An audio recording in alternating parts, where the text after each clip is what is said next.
Agatha. Hi. Today I would like to discuss with you about DTLD. DTLD is the abbreviation how the Volkswagen is calling their special characteristics, which are referring to safety and statutory and regulatory requirements.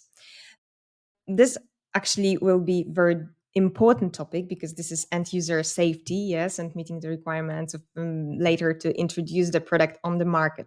So today, that's why I picked up this topic for us to discuss. What would you say about this to start this discussion?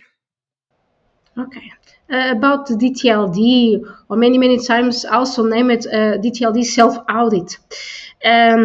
Is a, I can say this in a generic way, it's a product audit, but in this case you are looking for special characteristics like you mentioned, but also characteristics related maybe legal requirements, for instance, or even to show the conformity of production of those products.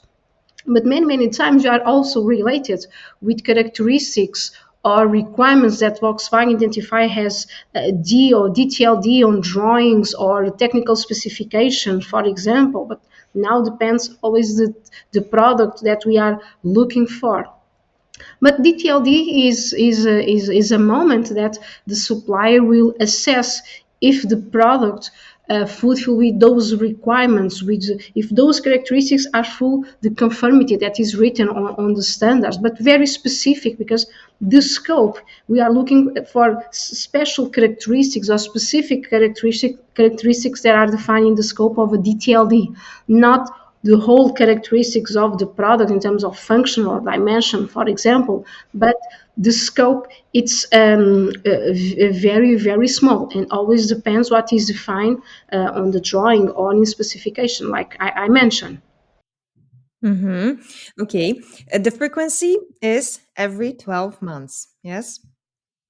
Exactly, yes. Each 12 months, the supply needs to plan this activity in their own quality management system, and each 12 months he needs to fulfill this activity. But it's not only about product because we have a specific template in Volkswagen portal for this audit also.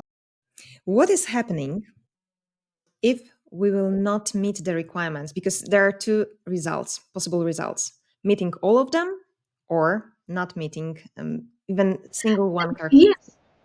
Exactly, because when you're looking for the template, and maybe someone who is watching knows the template, and the template did not change even with this revision of the Formel Q requirements.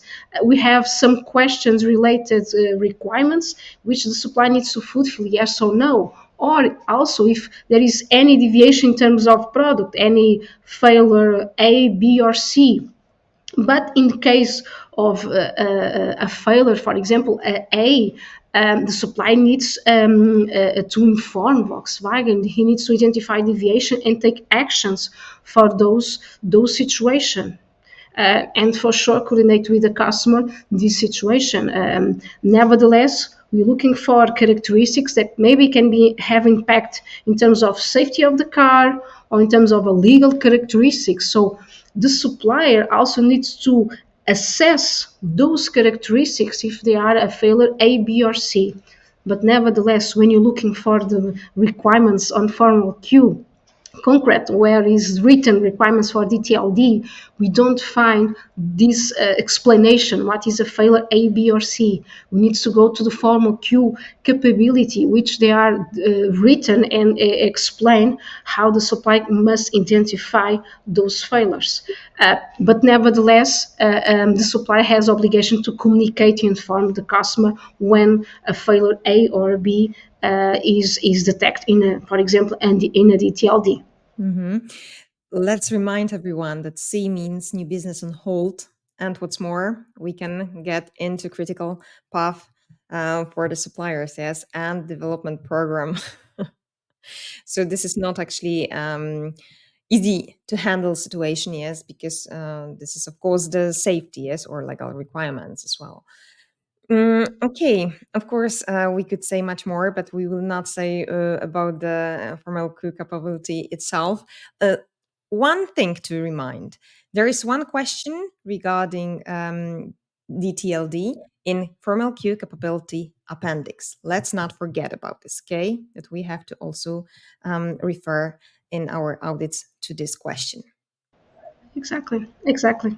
Even if VBA 6.3 audit process audit is a requirement that normally we will check to understand.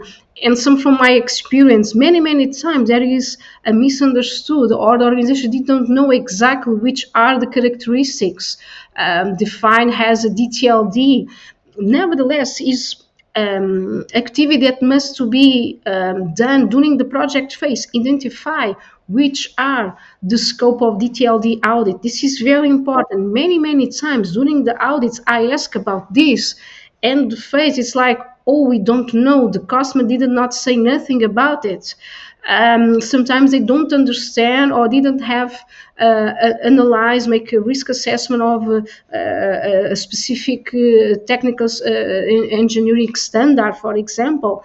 But it is important that this is activity for serial production. Many times during the project phase, also the supplier will test those characteristics. But it is important that each one they know exactly which are the scope of the DTLD.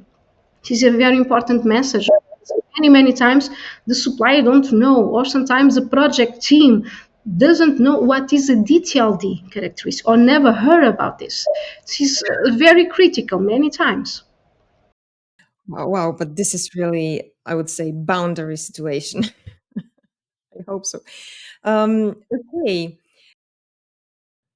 Thank you, Vanya, for this conversation about DTLD. Let's meet for another conversation and discuss in new episode. Thank you. Thank you.